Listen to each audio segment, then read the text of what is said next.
संतोषी माता की कथा, शुक्रवार व्रत कथा। आपका हमारे इस चैनल पर स्वागत है। जय माता, जय माँ संतोषी जी की।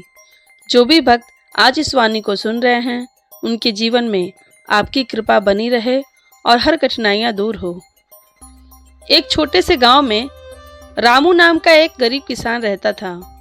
उसकी पत्नी गीता बहुत ही संतोषी और धार्मिक स्वभाव की थी। घर में गरीबी थी, कई बार खाने के लिए भी पूरा अन्न नहीं होता था, लेकिन गीता हमेशा भगवान का धन्यवाद करती और कहती, जो मिला है वही बहुत है। एक दिन गांव में एक साधु आए। उन्होंने गीता की भक्ति देखकर उसे संतोषी माता के व्रत के बारे में बताया। गीता ने निश्चय किया कि वह हर शुक्रवार माता का व्रत करेगी। गीता हर शुक्रवार व्रत रखती, गुड़ और चने का भोग लगाती और माता से केवल एक ही प्रार्थना करती, हमें संतोष और शांति दो। कुछ समय बाद उसकी परीक्षा शुरू हुई। रामू की फसल खराब हो गई, घर की हालत और भी खराब हो गई। पड़ोसी मजाक उड़ाने लगे, भक्ति से क्या होगा। लेकिन गीता का विश्वास नहीं डगमगाया। उसने व्रत जारी रखा। एक रात गीता को सपना आया। माता ने कहा, बेटी, तुम्हारी सच्ची श्रद्धा से मैं प्रसन्न हूँ।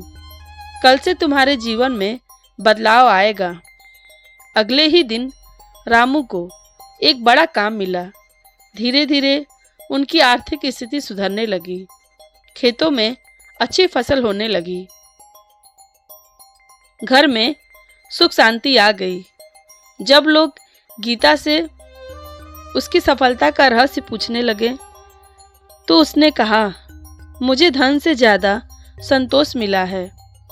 जब मन संतुष्ट हो तो हर स्थिति में खुशी मिलती है। माता की एक और कथा। संतोषी माता की जय। एक समय की बात है। एक बूढ़ी माँ के 7 बेटे थे। 6 बेटे बहुत कमाते थे और अपनी अपनी पत्नियों के साथ सुखी थे, लेकिन 7वां बेटा गरीब था। उसकी पत्नी बहुत ही सरल, सहनशील और भक्ति भाव वाली थी। घर में उसकी कोई इज्जत नहीं थी। उसे बचा खुचा खाना दिया जाता था। एक दिन वह दुखी होकर भगवान से प्रार्थना कर रही थी। तभी उसे संतोषी माता के व्रत के बारे में पता चला। उसके मन में निश्चय किया कि वह माता का व्रत करेगी। उसने हर शुक्रवार व्रत रखना शुरू किया। व्रत में वह गुड़ और चने का भोग लगाती और माता से अपने कष्ट दूर करने की प्रार्थना करती। धीरे धीरे उसकी श्रद्धा बढ़ती गई और उसके जीवन में परिवर्तन आने लगा। संतोषी माता उसकी भक्ति से प्रसन्न हुई। उसके पति को अच्छा काम मिला और घर में सुख समृद्धि आने लगी। लेकिन उसकी जेठानियां उससे जलने लगी और उसकी परीक्षा लेने लगी।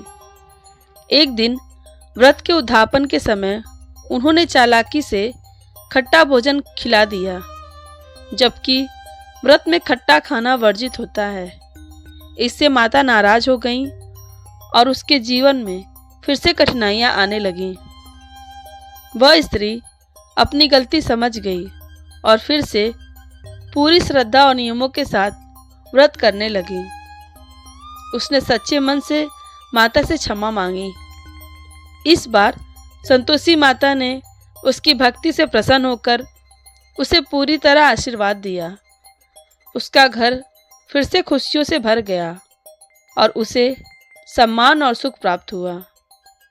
दोस्तों, वीडियो अच्छी लगे तो इसे लाइक ज़रूर करें, क्योंकि आपके लाइक, आपके कमेंट्स मेरे लिए बहुत महत्वपूर्ण होते हैं। यह एकमात्र जरिया है जिनसे मुझे पता चलता है कि आपको यह वीडियो अच्छी लगती है और आपके लिए यह वीडियो उपयोगी है। तो अगर वीडियो अच्छी लगे तो लाइक तो ज़रूर ही किया कीजिए। जय हो संतोषी माता की।